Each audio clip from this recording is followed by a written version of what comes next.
That makes my life easier. Hey guys, it's Ted Bogert. We are back with the last show from Gratitude Tuesday. Today's Gratitude Tuesday.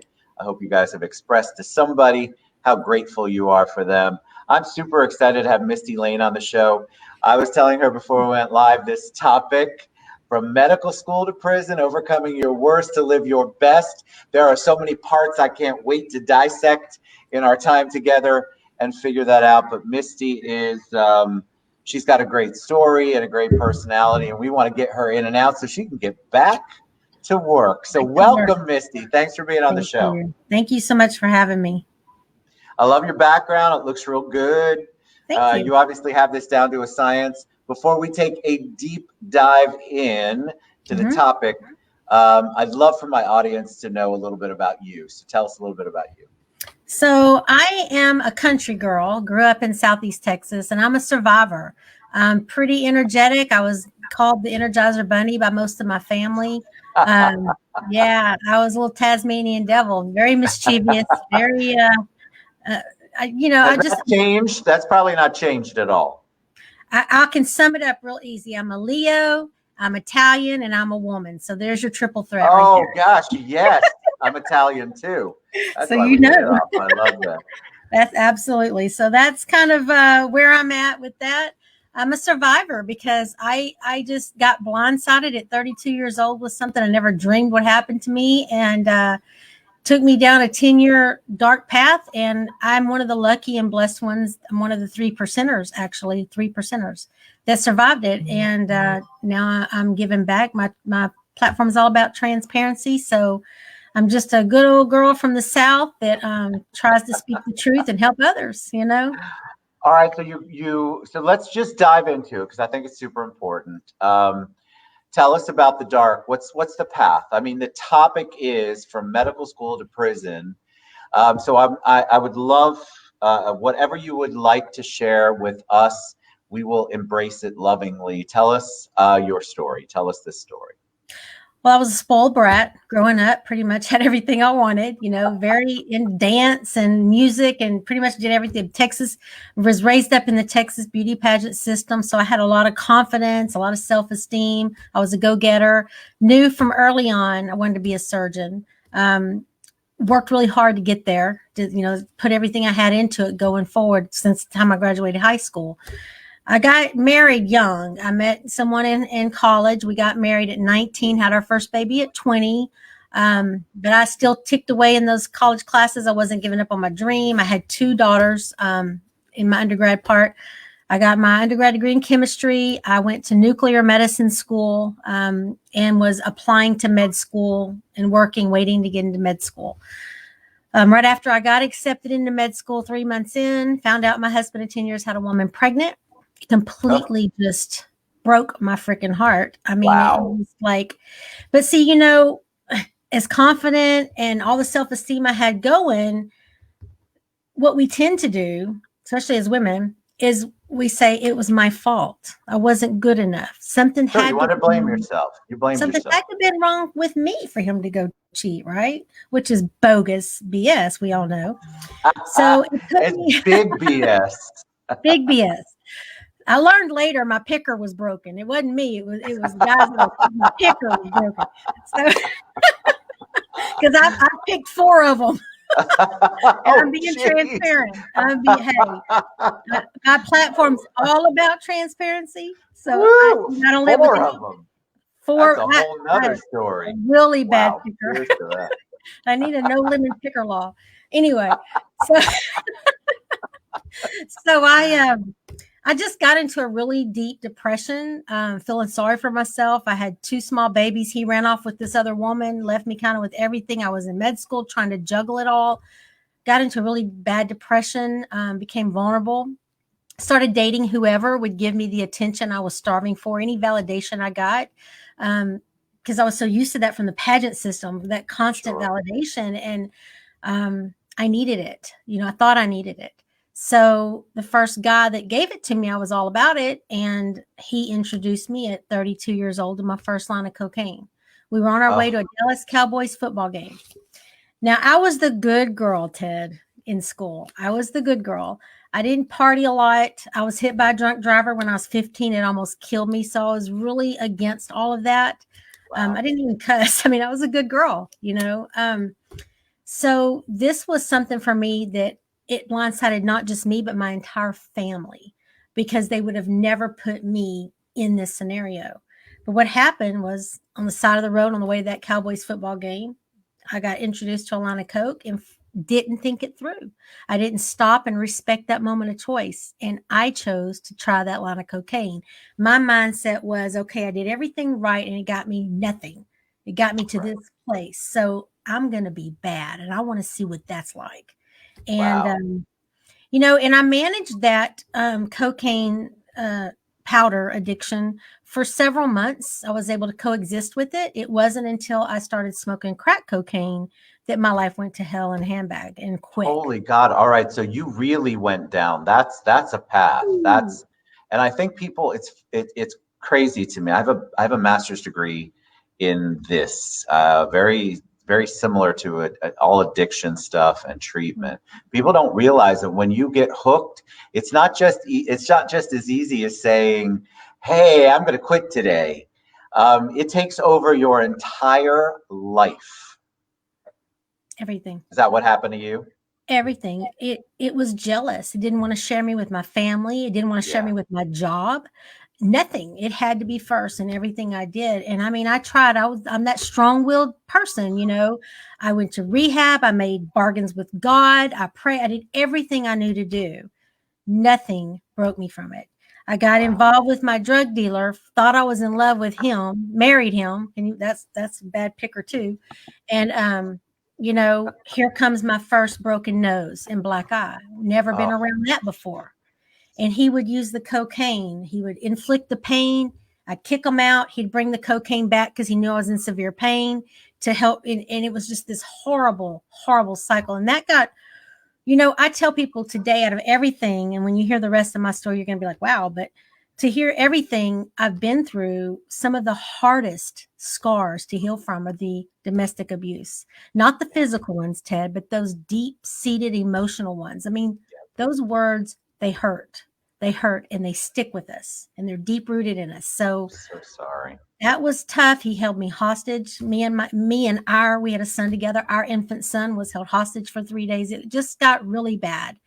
Um, and I ran away. I left the state. I went into hiding. He always found me, used scripture against me, did what he could. Always got me back.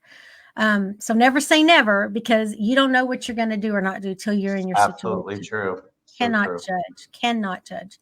So fast forward. I was out doing the wrong thing, the wrong place, the wrong time with the wrong people. These two girls decided they were going to steal my car. They attacked me. They got out of the car. I managed to turn my car around to speed back out of the road I was on. They threw a brick at my car and I swerved, reflex, and started sliding. They call it yarring sideways down the road. I hit a parked vehicle in a driveway and the lady was standing in her yard. It hit her and knocked her into the house and killed her. And Oh I my did not know it. I had been up smoking crack for 4 days. I had no recollection. Like I was just in zombie land, basically. I woke up over the steering wheel and said, I got to get home to my kids. The lady that ran across the street said, you're not going anywhere. I said, my car's fine. I can go. She's like, honey, you're not going anywhere. And I passed out. Next thing I remember, my mom hovering over me on the gurney in the ER saying, just sobbing, and I reach up to tell her I'm okay and hug her neck. And I felt that cold, angry steel around my wrist. And I knew something was bad, but I had no idea. And she said, honey, you've killed someone. And I'm oh telling you, it was like quicksand. I sunk into that gurney and all the breath came out of my air, because when you're in the wrong and you take someone's life, you feel guilty for being alive. It's of like every breath course. of air I took, I didn't feel I deserved it. It was really, really hard. I've never been suicidal, but to want to find the desire to live. And then so I'm in jail facing a 40-year sentence at this time. 40-year sentence. And I was fixing to be a surgeon, busted my butt, 12 years of college to get there, and I'm throwing it all away over that one stupid day that I didn't respect that choice. Do I do this cocaine or don't I? And Wow. It changed everything. There's so many intricacies to this story. I mean, so many things it would blow your mind if you even heard them all. I know we don't have time today, but I want to get to the main part of it. Yeah, where do you? I'm curious. I mean, I have so many questions, but what is the right? Because as you know, before we went live, I said, "Hey, Misty, I don't do any research. I'm fascinated by this topic." Yeah. So I did not know any of this. So the addiction. I just want to stress to people that addiction is life changing, and it is very difficult when you graduate, so to speak, or digress to from cocaine to crack cocaine and then heroin. And you didn't say heroin, but there's No. so many, and you can't get your hands around the life that you know you should be leading. You are 100% led by that addiction. And just kudos to you for being here to talk. However, the whole killing someone, my heart sunk when you said that. I imagine that's a pain that you don't ever come to grips with. It's a process, and I'm gonna tell you the next segment, and you're gonna see it just the way it all ties together. It's just horrific. But before I do that, I want to say real quickly, when you just what you were just talking about, the drug, if we give it that one opportunity in our lives, we're done for. I am Yes. fortunate. I am one of the 3% in rehab. They told us only 3% were going to make it. I'm fortunate. I have 13 years behind me now. Never dreamt I would be even a target for addiction. I was that good girl. So if you're today listening and you go to a party and someone introduces you to something, give that moment of choice the respect it deserves. Think it through. Because if you'd have told me today, I'd have been on the streets prostituting. If you would have told me today, I'd be writing hot checks, stolen credit cards, doing unfathomable things, all those things we say we won't do, I'd have told you were crazy. But if you Wow. don't believe me, just try it. You'll see. Anyway, Unbelievable.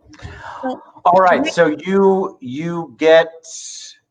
you're dealing with it. You wake up, and then what's the process for? Obviously, they're going to charge you. What happens? so I'm facing a vehicular homicide, 40 years. Months and months go by trying to get in front of the judge to get your case tried.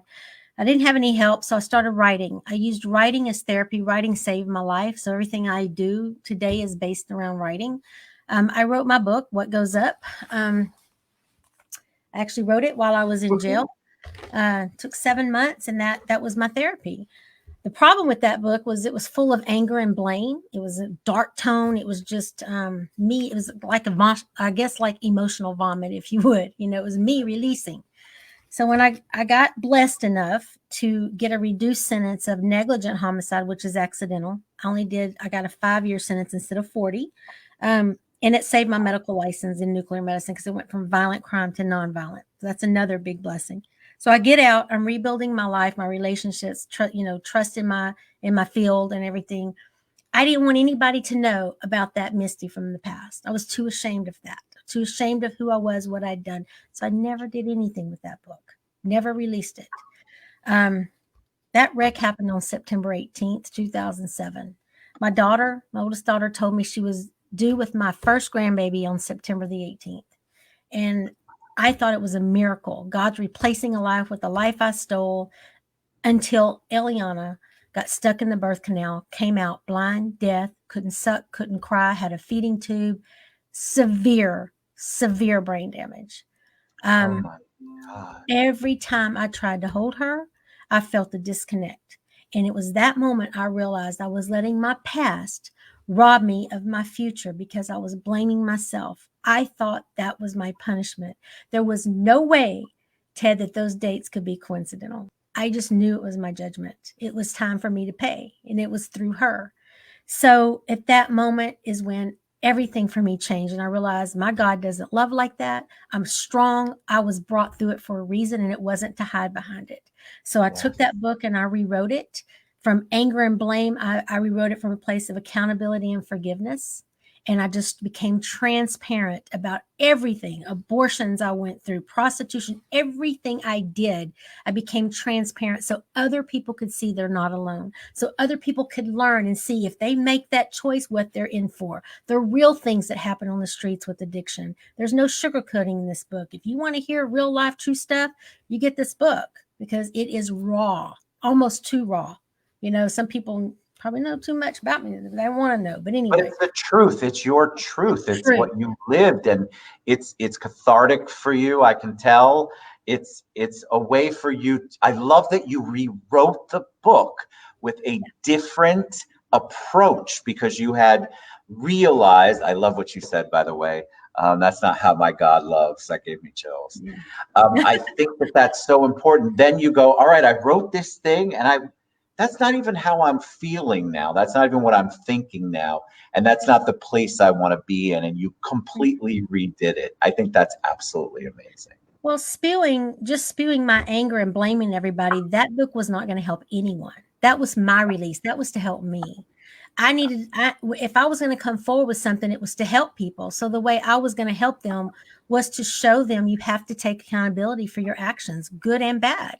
You have to forgive, and not just other people. You have to learn to forgive yourself because we do a lot of things out there, and we're our worst critics. So it was about discovering self-discovery and self-love, and who out there doesn't need that in their life.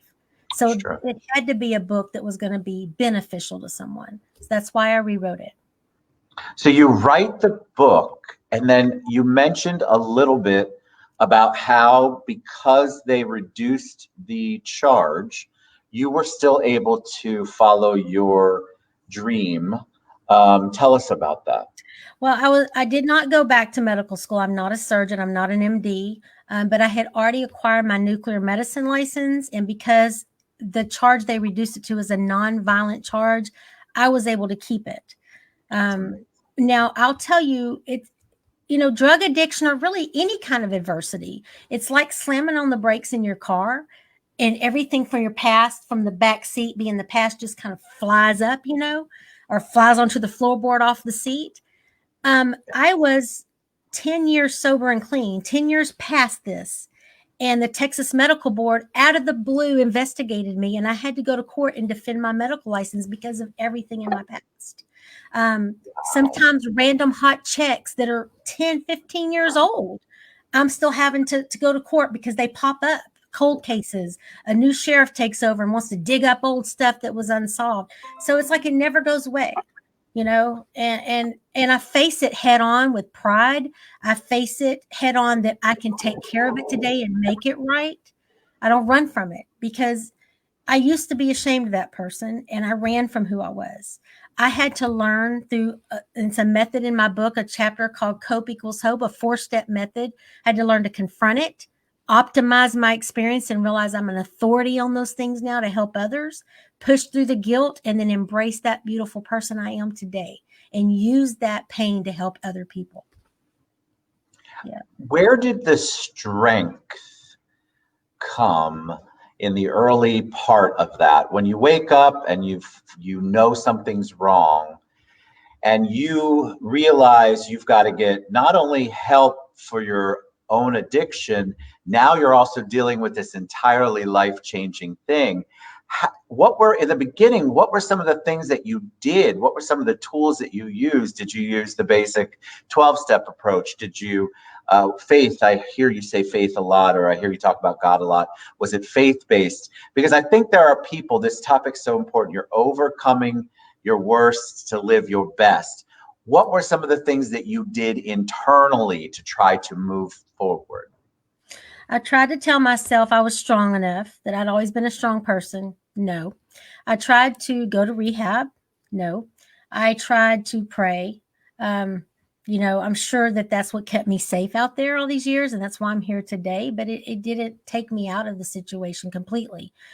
People ask me all the time, like I have a magic wand, because so few people do overcome a crack addiction. It is the Correct. devil. like I have pixie dust or something, and I tell them, look, I couldn't save myself. It took me killing someone, going to prison, and physically being away from it to be able to overcome it. I can't tell you how to do it, but what I can promise you is if you don't find what works for you, this is what you're in for. This, and this is going to happen because addiction is progressive. I used to say I wouldn't do sexual favors for drugs in the beginning, like, oh, I would never do that. Not me. There is a day everyone will cross that line for that drug. We've seen it. I mean, anybody who's watched intervention or any kind of it's life altering, and if you don't have anybody who's been touched by it, count your blessings, because when somebody's in that sickness, when somebody is in that addiction, you don't know minute to minute whether they're going to be able to pull out of it, whether they're going to live through it. And the ones who do, I love the 3%. The recidivism rate for relapsing in our country, or really worldwide, is just astronomical. It's in the high 90s.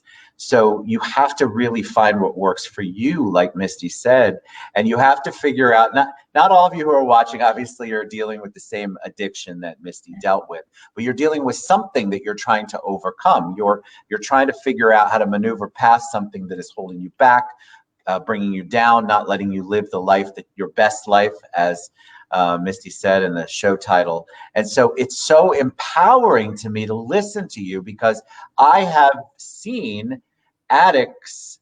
I've been to their funerals. I have seen the worst of that. And it is just mind blowing that somebody can go from being on a path like you have been, surgery, you wanted to go to medical school, and then getting that in your life, and it changes it. You did not say, wake up one day and go, I want to be a crack addict. No, God, no. I didn't wake up But September 18th and say I'm going to go kill someone either. correct. But Mhm. it's there. And so I appreciate and respect so much the authenticity that you share, because that's what people need to hear. More people need to address the demons that are going on, whatever that might be, or they're not going to ever live their best life. They're always going to be living in the worst or the bad or the negative. That's right. What are you doing now? Tell me, because you're on a mission. I feel like you're on a mission. You rewrote your book. You are sharing your very powerful story with other people. What are you trying to accomplish? So I'm all about transparency, Ted. I do believe transparency is going to be a game changer in the world. If you could just quickly imagine um, a teenage girl that gets pregnant, if we were more open and honest with our own kids about our past failures instead of pretending we're so perfect, they could come home and talk to their parents about their options instead of running off to an abortion clinic out of fear of judgment from their own parents. I mean, I could just see how if the whole world will adopt transparency more, we can judge less and mentor more and quit all this fake stuff.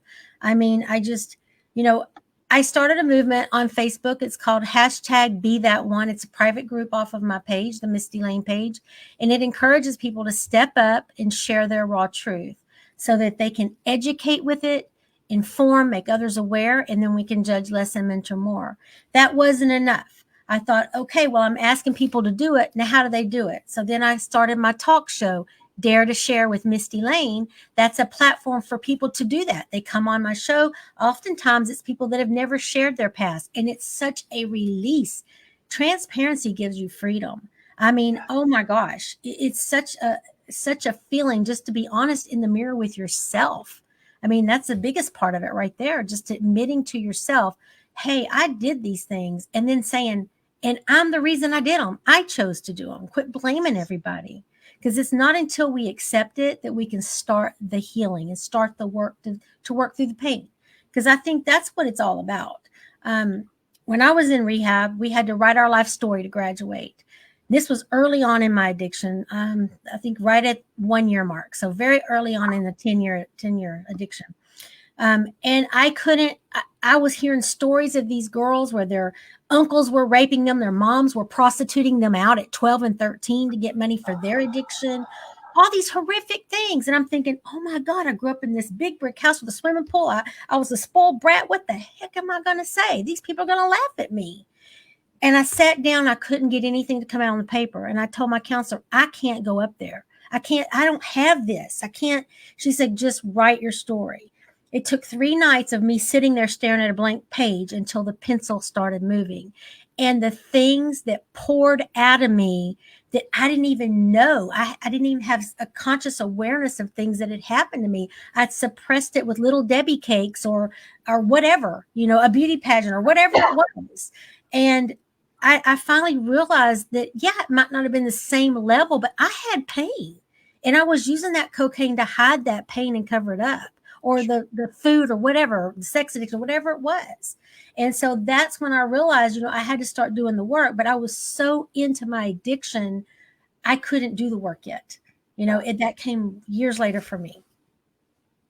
It's just amazing. First of all, I just have to continue to give you positive feedback, to share that. I think authenticity and vulnerability and transparency are buzzwords that we use, but they're so critical in anybody's journey. If you want to get past, if you want to overcome, you want to live your best life. If you're not practicing those things or learning how to hone them and share them, then you're going to be stuck forever. And that could be stuck in a bad relationship. That could be stuck in an addiction. That could be stuck in a bad job. There's so many things. And so you encouraging people to get out and you sharing your story so raw. I'm just so moved by this. I can't even begin to tell you, Mistie. I'm excited that you are willing to share your heart and your soul with people. I know because of all of the love, you can't see it, but I can, across all my platforms. People are thirsty and hungry for this kind of transparency because they're all suffering with their own demon or demons. And you're giving them some hope on, hey, listen, this is what happened to me. If I can overcome, you can overcome too. So yeah. God bless you. All right. What's the best way for people to reach out to you? How can they get your book? How can they watch your show? Tell us all about how they can reach. Okay. So I have a website, mistielayne.com. It's kind of an older website that I'm in I'm redoing it now, but you can order my book if you want a signed copy right there on my website. I can mail it out to you, or you can go to Amazon or any of the bookstore, you can get it there too. My show is called Dare to Share with Mistie Layne. And if you just go into Facebook and type in Mistie Layne, it'll bring you right up to my show page, Dare to Share. Also, I am going to be, after COVID dies down, hopefully first quarter next year, I'll do Right to Ignite Women's Empowerment Retreats. These are very intimate, 25 women or less, 3 days of intense writing, art therapy, ugly crying around a campfire. I mean, it's just going to be an all-out kind of thing, So there's that coming up. Facebook Messenger is a good way to reach me, a quick, easy way. Or I have an email, mistielayne@mistielayne.com. And I'd actually like to offer your guest a free gift today. If they want to email me, they can just put in the subject line, Toxic Dump. I've created a guide that is a quick writing exercise that will help you release toxic shame and guilt. And it's a stepping stone to start that writing journey of freedom. Beautiful. All right, Toxic Dump. We'll post that when we share the show. You're a blessing. I'm so moved and motivated and inspired by what you have done and your story. Thank you for being open to sharing it with everyone, because I think that is so cathartic. I know it's still cathartic for you. It's cathartic for the other people who are on the other end wondering, how am I ever going to overcome this insanity that I'm dealing with? You give them hope. So Mistie Layne, you're amazing. Thank you so much for being on the show. MistieLayne.com. Reach out to her, Dare to Share on Facebook. You guys reach out. I mean, it is a blessing. One quick thing. I want to say one quick thing. Yes, please. I just want to encourage you, if you're out there and you're feeling like you're really down or you're in your worst place you've ever been in your life, the best thing you can do is look around you and find someone that has it a little bit worse and help pull them up to your level. And it is the most therapeutic thing you can do. So just remember that. Find that inner strength you have, because we all have it, and use it to pull your own self up. Beautiful. Mistie, you're a joy. What a blessing. God bless you. Thank you so Thank you, much Ted. for taking time out. I know you have to get back to work. MistieLayne.com. You guys reach out to her. Dare to share. Beautiful. I appreciate Thank it you. so much, Thank you Mistie. so much. Thank you. We'll be back Bye. later, guys. Bye-bye.